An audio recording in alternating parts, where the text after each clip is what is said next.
Bismillahirrahmanirrahim. Assalamualaikum warahmatullahi wabarakatuh.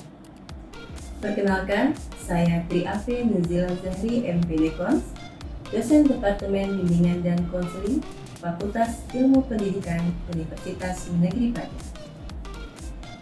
Tridharma Perguruan Tinggi yang dilaksanakan oleh dosen meliputi pendidikan dan pengajaran, penelitian, dan pengabdian masyarakat. Pada bagian pendidikan dan pengajaran, proses perkuliahan dilaksanakan secara DIA, yaitu Delivery, Interaction, dan Assessment. Delivery berarti proses penyampaian materi perkuliahan dilaksanakan dengan baik dan mahasiswa mampu menangkap makna dari materi penjelasan yang disampaikan oleh dosen. Interaction artinya pertemuan yang dilaksanakan oleh dosen dengan mahasiswa bisa secara luring maupun secara daring. Assessment berarti adanya penilaian terhadap mahasiswa yang meliputi ujian tengah semester, ujian akhir semester, tugas terstruktur, serta keaktifan mahasiswa di dalam perkuliahan. Pada video ini, saya akan menampilkan bagian pendidikan dan pengajaran yang dilaksanakan pada mata kuliah dasar-dasar bimbingan dan konseling. Mata kuliah dasar-dasar bimbingan dan konseling merupakan mata kuliah wajib yang harus diambil oleh mahasiswa bimbingan dan konseling Fakultas Ilmu Pendidikan Universitas Negeri Padang pada tahun pertama pendidikannya. Mata kuliah ini bisa diambil mahasiswa pada semester dasar Juli-Desember. Tujuan mata kuliah ini adalah menyiapkan mahasiswa agar mampu menganalisis konsep dasar dari bimbingan dan konseling. Pada mata kuliah ini dibahas pengertian bimbingan dan konseling, tujuan bimbingan dan konseling, prinsip bimbingan dan konseling, azas bimbingan dan konseling, landasan bimbingan dan konseling, bidang pengembangan bimbingan dan konseling, jenis layanan bimbingan dan konseling, kegiatan pendukung bimbingan dan konseling, serta tugas dan tanggung jawab personil sekolah dalam pelayanan bimbingan dan konseling. Capaian pembelajaran pada mata kuliah ini meliputi 1. Menguasai konsep, teori, dan pendekatan bimbingan dan konseling dan tingkah laku sosial. 2. Menguasai teori dan praksis pendidikan. 3. Memiliki kemampuan manajerial dalam perencanaan, pelaksanaan, evaluasi, dan tindak lanjut dalam pelayanan bimbingan dan konseling. Berdasarkan capaian pembelajaran tersebut, maka capaian pembelajaran mata kuliah CPNK meliputi 1. Terkuasainya konsep bimbingan dan konseling. 2. Kemampuan dalam menganalisis dan menjelaskan pengertian bimbingan dan konseling, tujuan bimbingan konseling, dan latar belakang dunia bimbingan dan konseling. 4. Kemampuan dalam menganalisis dan menjelaskan prinsip bimbingan dan konseling. 5. Kemampuan dalam menganalisis dan menjelaskan landasan bimbingan dan konseling. 6. Kemampuan dalam menganalisis dan menjelaskan bidang pengembangan bimbingan dan konseling. Berikutnya, kemampuan dalam menganalisis dan menjelaskan jenis layanan bimbingan dan konseling. Kemampuan dalam menganalisis dan menjelaskan kegiatan pendukung bimbingan dan konseling. Dan yang terakhir, kemampuan dalam menganalisis dan menjelaskan peran personil sekolah dalam mensukseskan pelayanan bimbingan dan konseling. Perkuliahan ini dilaksanakan secara tatap muka langsung di dalam kelas antara dosen dan mahasiswa. Penjelasan materi disampaikan oleh dosen dan mahasiswa ikut merespon dengan bertanya jika ada materi perkuliahan yang masih diragukan atau menjawab pertanyaan yang diajukan oleh dosen. Selain itu, ada kalanya dosen meminta mahasiswa menyampaikan hasil diskusinya secara berkelompok terkait materi yang telah dibahas. Setelah itu, baru penjelasan dari dosen secara lebih lengkap. Dosen melakukan penilaian kepada mahasiswa, baik penilaian proses maupun penilaian hasil. Penilaian yang dilakukan oleh dosen terdiri dari penilaian terhadap ujian tengah semester, ujian akhir semester, tugas terstruktur, keaktifan mahasiswa, maupun kehadirannya dalam perkuliahan tersebut. Selanjutnya akan ditampilkan gambaran proses pembelajaran yang saya lakukan pada mata kuliah dasar-dasar bimbingan dan konseling. Selamat menyaksikan. Assalamualaikum warahmatullahi wabarakatuh. Waalaikumsalam warahmatullahi wabarakatuh. Selamat siang saudara semuanya. Siang, Bu. Alhamdulillah kita bisa bertemu lagi pada dasar-dasar bimbingan dan konseling di pertemuan sebelum ini. Lebih baik kita mulai dulu dengan mengucapkan basmalah. Bismillahirrahmanirrahim. Semoga perkuliahan kita hari ini berjalan dengan lancar dan juga hendaknya sampai di akhir semester. Amin. Oke, nah di awal Ibu mau mencek dulu nih kehadiran saudara semuanya. Menurut saudara ada hadir semuanya atau ada yang tidak hadir? Hadir Semua ya, lengkap ya. Jadi mahasiswa ke-20-annya hadir pada hari ini. Oke, ucapkan terima kasih. Nah, seperti yang saudara ketahui, sesuai dengan RPS, di pertemuan 10 ini kita membahas tentang apa? Ayo, siapa? Oke, silakan, saudara. Tentang layanan yang ada dalam bimbingan konseling. Oke, tentang layanan yang ada dalam bimbingan dan konseling. Ada jenis-jenis layanan bimbingan dan konseling. Nah, kalau di RPS itu kan nampak ya, ada 10 jenis layanan bimbingan konseling, kita bagi dua. Nah, tadi sudah dikatakan bahwa untuk pertemuan ini membahas layanan 1 sampai layanan 5. Jadi sebelum kita bahas dulu layanan 1 sampai 5, tanya nih, apa itu layanan? Kira-kira siapa yang bisa? Oke, silakan Anda. Layanan itu merupakan bantuan. Oke, jadi menurut Ufi layanan itu merupakan bantuan. Bagus. Silakan, siapa lagi? Ade? Ada tuh layanan itu pemberian bantuan. Pemberian bantuan juga. Nah, benar ya seperti yang saudara sampaikan bahwa layanan itu berasal dari bahasa Inggris apa? Service. Nah, service berarti kan bantuan yang diberikan. Berarti ada penyedia jasa, ada penerima jasa. Nah, kalau layanan dalam bimbingan konseling atau dikenal dengan pelayanan bimbingan konseling itu meliputi apa-apa saja yang dilakukan oleh konselor atau guru BK di sekolah. Nah, yang tujuannya untuk membantu menyukseskan dari bimbingan dan konseling itu sendiri.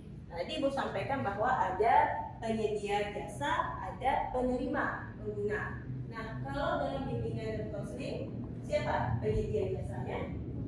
Konselor. Penerima bantuannya siapa? Di dalam proses bimbingan dan konseling, paling sering dikenal istilah konselor, klien, dan tentunya ada proses konseling dalam membantu si klien tersebut. Nah, sekarang kita masuk ke jenis-jenis layanan. Ada yang mau mencoba apa-apa saja jenis layanan? Apa nih? Ya, tuh. Orientasi, Bu. Oke, ada layanan orientasi. Lanjut, berikutnya. Layanan informasi, Bu. Oke, bagus, layanan informasi. Siapa lagi? Layanan konseling Konseling. individu. Layanan konseling individual, bagus. Layanan pemasaran. Layanan pemasaran konten. Pendapatan penyaluran. Layanan penempatan penyaluran. Siapa lagi di tangan? Di tangan Anda. Layanan bimbingan kelompok. 6. Konseling kelompok. Layanan konseling kelompok, bagus. Apa lagi? Layanan mediasi. Layanan mediasi. Layanan advokasi. Betul lagi? Layanan konsultasi. Jangan sampai lupa, ini tidak cukup dia 10 kalau ada yang membahas satu. Ya. Nah, jadi secara tampilan, nampak 10 jenis layanan yang telah saudara kemukakan. Ada 5 ya yang Ibu bold, berarti tandanya 5 itu yang kita bahas dulu untuk pertemuan sekarang. Pertama, ada layanan orientasi. Pernahkah saudara mendengar istilah orientasi? Pernah. Kapan? Pas MOS.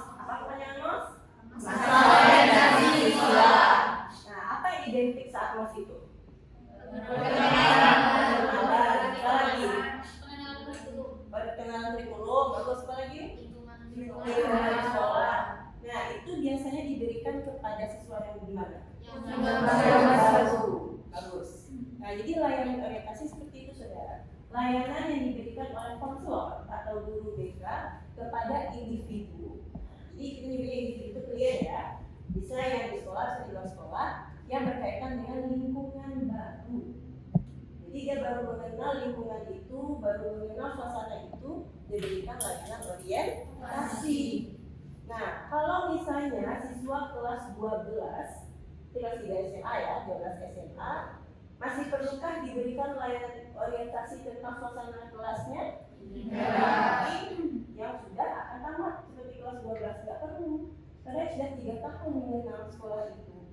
Nah, makanya layanan orientasi identik diberikan di awal kepada individu yang baru mengenal lingkungannya. Oke. Jadi, nampak sama saudara bahwa orientasi itu pengenalan klien memahami lingkungan baru untuk menyesuaikan diri. Nah, karena dari awal dia belum tahu nih lingkungan itu, belum mengenal, makanya diberikan layanan orientasi. Gunanya apa? Untuk mempermudah dan memperlancar peran klien di lingkungan yang baru.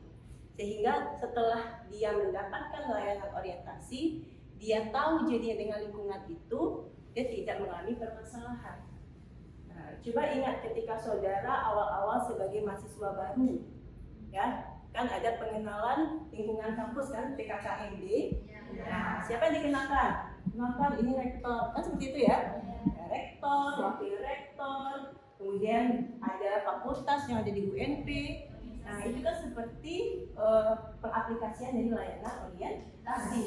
Sehingga saudara jadi tahu, oh pimpinan kita itu rektor namanya kalau di kampus.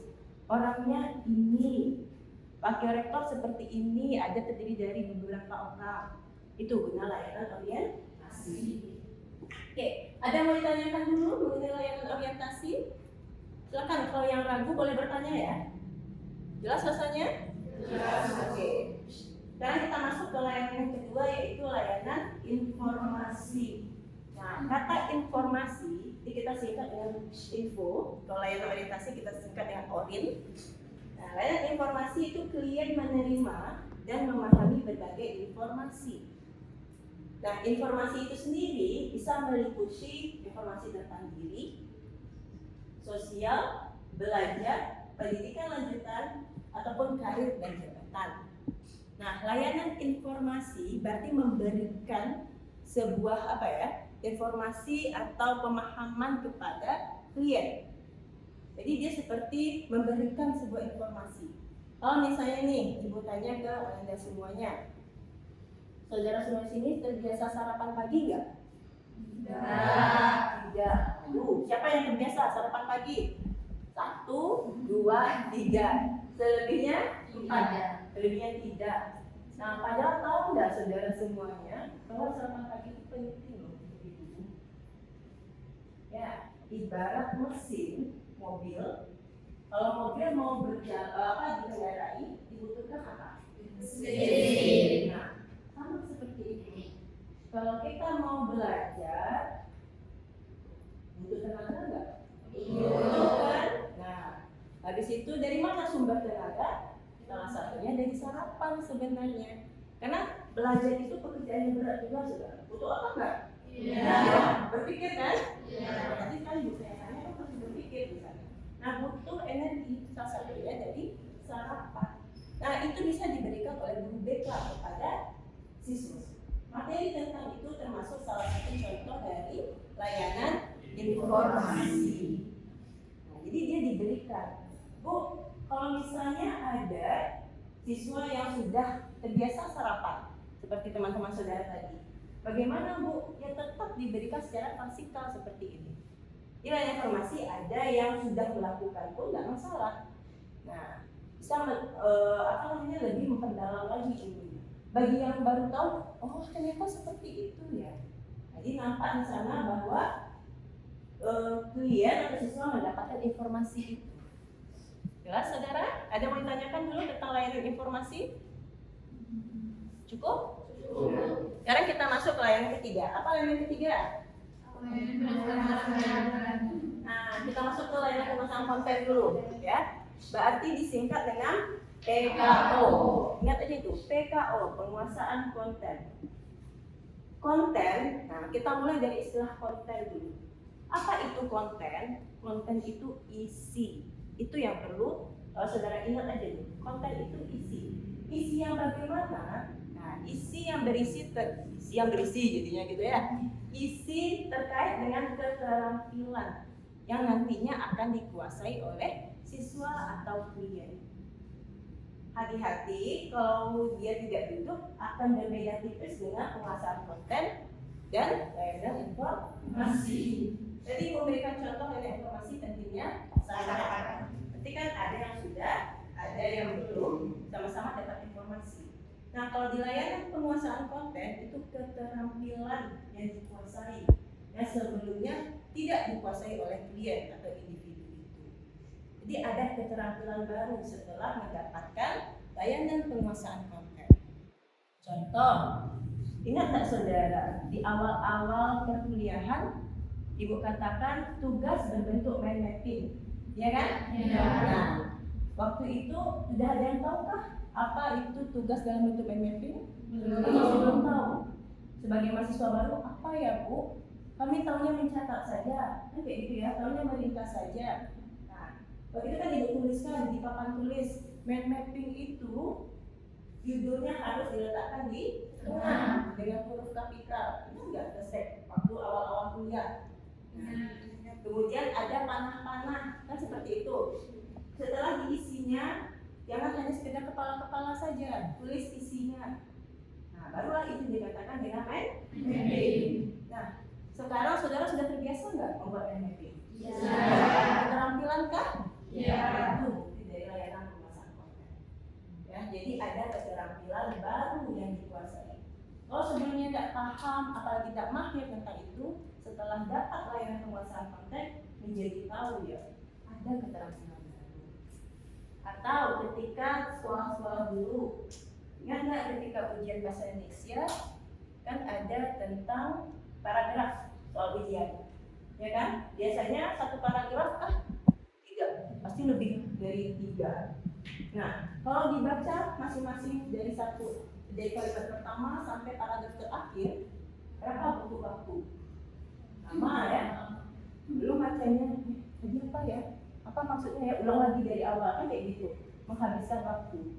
Sedangkan kita masih ada soal-soal lain yang harus dibahas. Makanya ada triknya, yaitu membaca cepat, kan gitu ya? Ada kiat membaca cepat. Nah, jadi kalau untuk tahu apa ide pokok paragraf itu atau ide pokok dari bacaan itu, cukup dibaca yang mana? Kalimat awal, kalimat tengah, kalimat akhir. Karena selebihnya biasanya hanya kalimat keterangan yang memperjelas apa yang disampaikan.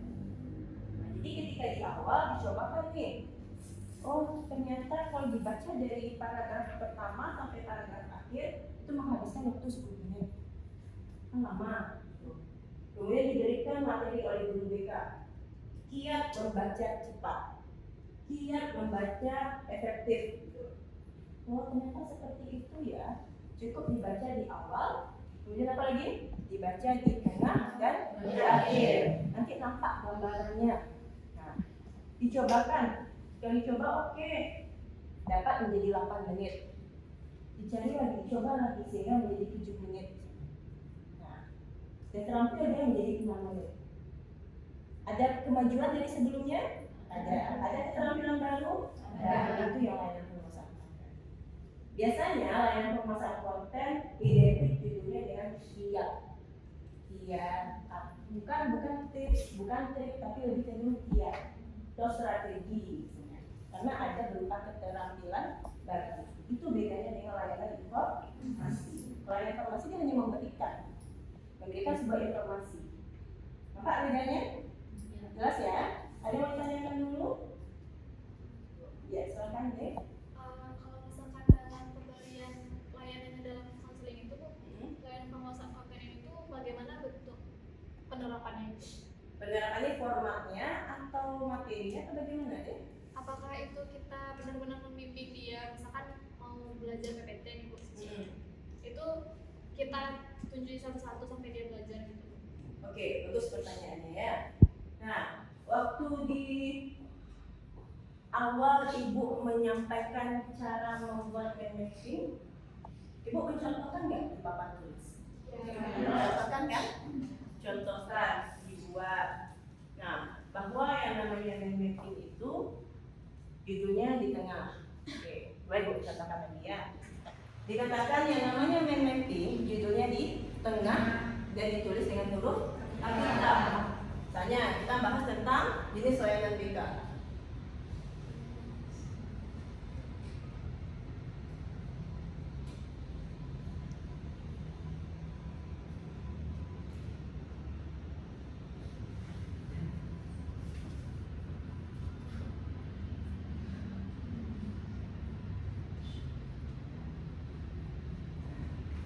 Dengar ya, tuliskan. Kita ada berapa layanan? Ada 5. Untuk minggu ini kita bagi 2 ya. Jadi ada layanan Orin, kan kita buat Orin sini ya. Terus layanan informasi. Dan apa lagi? Penguasaan konten. Terus layanan penempatan dan penyaluran. Dan ada layanan konseling individu atau perorangan. Jadi ini layanan ya. Nah, apakah ini sudah mind mapping? Belum. Kan seperti itu. Kenapa belum? Karena belum ada panah. Kan dia nggak jelas tadi ngapain. Baru hanya berupa tulisan. Nah, makanya diberi panah. Tapi apakah udah mind mapping kan namanya? Belum, karena belum ada isi. Nah, makanya dituliskan keterangannya. Misalnya Orin, apa keterangannya? Lingkungan baru.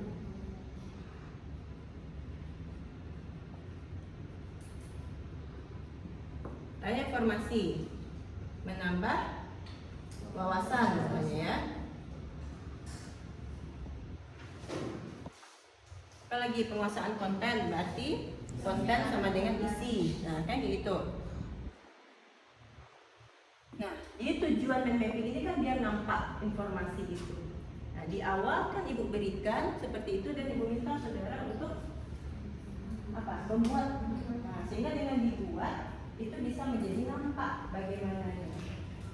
Jadi gimana Bu? Apakah guru BK atau konselor itu memperhatikan siswanya? Ya harus diperhatikan. Harus dilihat. Ya, coba silakan buat sendiri-sendiri dulu. Kemudian diperhatikan. Oh, ini belum. Ini masih secara umum belum nampak. Itu yang dibimbing. Sehingga dia punya keterampilan baru. Oke, ada yang masih ragu atau mau ditanyakan rasanya, saudara? Cukup ya. Nah, berarti untuk layanan 1 sampai 5 alhamdulillah sudah selesai kita bahas, dan minggu depan berarti kita masuk pada layanan 6 sampai ke 10. Nah, kalau tadi ibu yang menjelaskan, sekarang ibu minta Ananda yang membuat pembahasan sendiri-sendiri dulu, sehingga minggu depan kita tampilkan hasil diskusinya. Jadi ibu akan bagi Ananda menjadi 5 kelompok ya. Nah, kelompok 1 membahas layanan 6, kelompok 2 membahas layanan 7, kelompok 3 membahas layanan 8, kelompok 4 membahas layanan 9, dan kelompok 5 membahas layanan 10. Jadi silakan saudara mendiskusikan sebelum kita mulai, sehingga pas minggu besok itu sudah ada perwakilan masing-masing kelompok yang akan menjelaskan. Nanti di akhir akan dimulasikan. Oke, ibu bagi, silakan berhitung aja ya, 1 sampai 5 laki-laki lalu biar terbagi. 1, 2, 3. 1. Dia kan ada satu semangatnya ya. Udah 5 ya, betul ya? 2, 3, 4, 5. 2, 3, 4, 5. 1, 2, 3, 4, 5. Oke, pas. Coba ibu lihat. Yang dapat angka 1 tunjuk tangan. Coba diperhatikan teman-temannya. Itu anggota kelompok 1 ya. 2. Nah, itu sampai semangatnya ya. 2, 3, 4. 3. 2, 3, 4. 4. 2, 3, 4, 5. 2, 3, 4. Nah, ingat temannya ya. Jadi minggu depan silahkan saudara tampilkan apa hasil diskusi terkait dengan masing-masing jenis layanan yang sudah kita diberikan tadi. Oke? Nah, baik saudara, tadi ibu tulis, tulis. Akan lebih baiknya kita kalau sudah menulis itu langsung dihapus sehingga nanti tidak menambah pekerjaan dosen berikutnya ya. Nah, baik saudara semuanya, ibu ingatkan kembali itu minggu depan kita membahas tentang layanan 6 sampai 10 dan seperti ibu sampaikan keaktifan itu hiburan. Nah, jadi yang rasanya hari ini saudara, saya belum maksimal nih ngomongnya, di pertemuan berikutnya tolong lebih diaktifkan sehingga nanti bisa ibu catat ini keaktifan, ini yang rajin bertanya, ini rajin menanggapi gitu ya, hingga nanti di akhir semester itu ada poin tambahan sebagai mahasiswa yang aktif. Baik saudara semuanya, tadi kita mulai dengan mengucapkan basmalah dan kita akhiri dengan mengucapkan alhamdulillah. Insya Allah kita bertemu minggu depan ya. Tetap jaga kesehatan. Nah, jangan lupa saudara mendiskusikan topik-topik yang ibu sampaikan tadi. Kemudian tampilkan sebaik mungkin di minggu depan. Kita akhiri. Assalamualaikum warahmatullahi wabarakatuh. Waalaikumsalam warahmatullahi wabarakatuh. Terima kasih. Demikianlah video saya kali ini. Atas perhatiannya saya ucapkan terima kasih. Assalamualaikum warahmatullahi wabarakatuh.